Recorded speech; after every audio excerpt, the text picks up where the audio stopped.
Hey, and welcome back to peterfordmagic. This is part 2 of 5 of the new magic series. Today I'm going to be taking you through how to cut a deck, how to do a swing cut and a full swing cut, how to do a double lift, which is one of the main magic fundamentals you need to learn, how to do a pinky break, which is another one you need to learn, a card glimpse, a key card, and one magic trick in this lesson, which is called cut under the cape, a really cool trick to learn. This lesson is also all full of all sorts of magic tips and tricks as we go through the lesson. So grab yourself a pack card and let's jump straight in. Okay, another one of the fundamentals you need to learn is how to cut a deck. Okay, so this is a cut, one cut, and then to complete the cut. These are terms you will hear if you're reading magic books or anything you look at on the internet. So that's a one cut and then a second cut. Okay. Now, when you do it with the cards in your hand, you can do something called a swing cut, where you break off half the pack and you swing it over into your left hand, and then you complete the cut over the top. So that is it in full speed. So you can do a swing cut. You can cut the cards into the middle. So if you had a card on the top, 5 of hearts, you're going to cut the cards with the 5 of hearts here into the middle of the deck.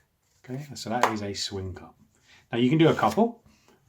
This is the most easiest way, is one cut. You can also do 3. If you take it just at the top, you can go 1 and then 2 and then 3. So these are things you can play around with. Okay. Now with the basic swing cut, there is also the version of a fake swing cut. Okay.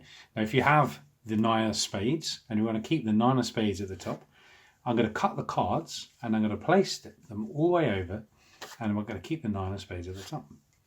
Okay, so let's do that again. So you've got 9 of spades. Now you're going to do the swing cut. Instead of completing it, you're going to go all the way around, okay, to keep it at the top. So you do the swing cut and you come all the way around. Your right hand will come all the way over your left hand and place it at the bottom to keep the 9. Now if you do this fast, so it looks like you're actually cutting the card into the middle. Go all the way around and you say, look, I'm going to complete the cut. Boom. It's actually at the top.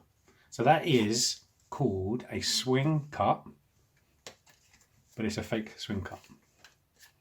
This is a type of sleight that you will use many times, and all the tricks I'm going to teach you. So you have a swing all the way around. There you go. So 9 of spades. Okay, the next fundamental is a double left.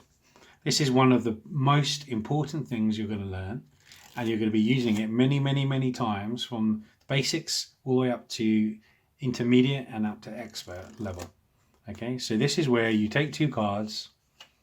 So you have an 8 of spades, and you place the 8 of spades into the middle of the deck. You click your hands, it jumps all the way up to the top. Okay, so what you need to do is, this takes a little bit of practice. You've got to push off 2 cards, and you're going to take 2 cards in your hand. Okay, so when you hold it like this, you have actually 2, but you're going to hold them together so it looks like 1. So if I place the ace of spades on top, place the ace of spades in the middle, give it a click, and it jumps right back to the top. So there's a few ways to do the double left. One way you can do it is, if you've got the audience member in front of you, you can actually just fan up, riffle up, and take 2. Okay, so I've got 2 here. So you can count it, and you can practice this. This is a brand new pack of cards. It's very nice and crisp. The longer you have a pack of cards, they do have a shelf life, and you'll notice it. They get a bit dirty and they start to clump together. So you can see that every card is separating nicely here. So you can just riffle up. If you do this motion in a routine, you can riffle up, and all you're going to do is catch the top 2, and then you're going to bring the top 2 away. So that's one way you can do it. The other way, which I like to do, is you can just fan out 2, and as you bring them back, you're going to put a nice little pinky break just underneath the break here. So you can hold the cards.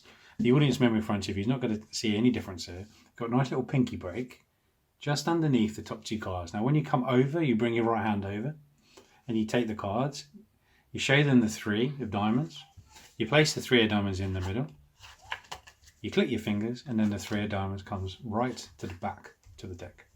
Okay, so you can slide off 2, bring them back, and you have a little pinky underneath. And there it is, the 7 of clubs. Another way to do it is if you ask the audience member to pick a card. Okay, they slide it onto the table.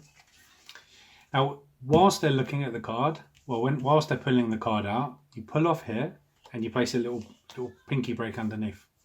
You place the card on the top of your hand and you've already got the break for the 2, and then you show them their card is the 5 of hearts. If you place the 5 of hearts down, you say, look, I'm going to make that card jump to this card. And there it is, the 5 of hearts. Okay, let's do that. Let's do that one more time. So you fan the cards out, ask the audience member to pick any card. They slide it onto the table. When they're looking at the card, on your other hand, you're going to slide off the top card and then bring it back. Just like that. So you're going to slide it off and bring it just back. And you're going to have a nice little pinky break just underneath the top of the card. So when you take the card off the table and place it on the top, you're ready to go. You've got your pinky underneath 2 cards. And you go, here you go, this is your card, the 6 of hearts. I'm going to place that just there. Now keep your eye on the 6 of hearts. So they think the 6 of hearts here. Now the 6 of hearts is actually on the top. Now what you can do a fake cut all the way around, like I just showed you, and say, right, I've selected a random card, and I'm going to take your 6 of hearts. There it is. Now they're going to turn it over and go, wow, how did you do that? There you go. Okay, this trick is called cut and locate. I'm going to jump straight to the tutorial because it's a difficult trick to show a demo to. So what you need to do is take a little peek at the bottom card. So in this case, it's the 5 of spades. You can do this in a number of ways, talking to the audience member. This technique is used for lots of tricks. Looking at the bottom cards, you can just take a little peek. So you can do this at many times. You can have a little shuffle. You can give the audience member a shuffle, so that all the cards are shuffled into the deck. You ask the audience member to pick any card they like. So for this demo, they've chose the 4 of spades. Okay. Now, when they're looking at the card and you're talking to them, you can do a little peek then. Okay. So for the purposes, this is the 3 of diamonds. So that's the card you need to remember, 3 of diamonds. You haven't seen this card. Okay. Now you're going to ask them to place this card on the top. Okay. All you need to remember is the 3 of diamonds. Now you're going to do a swing cut into the middle. So you say to the audience, I've cut your card right into the middle of the deck. Now you can do one of 2 things. You can either fan the cards out onto the table, as so, and you're going to be looking for the 3 of diamonds. And wherever the 3 of diamonds is, their card is going to be to the right hand side. So it's the 4 of spades. Now you can do it on the table, and then you can pick it up and you go, by the power of my mind, I think your card is the 4 of spades. You can go through the deck looking for the 3 of diamonds, and as soon as you find the 3 of diamonds, you got it here, 4 of spades. Okay, so there's a number of things you can do with this. You've located the card, you know exactly what it is. You can say it's the 4 of spades, or you can take the card and you can put it to the top of the deck. So you've located their card. So you've used the key card, which is the 3 of diamonds, and now you've moved the card to the top. Okay, now you have it on the top here. Now from here you can go on to many different tricks. You've got the card on the top and you know what it is. Now you can do, if you want, a double lift. You say, look, here's the ace of spades, is this your card? They go, no, this is not my card. I went, oh, I think I made a mistake. Well, let's just put your ace of spades over here. And then you can take another cut, or fake cut, a swing cut. And then you can say, look, is this your card? Oh, this is the ace of spades. So what's this card over here? It's the 4 of spades, the chosen card.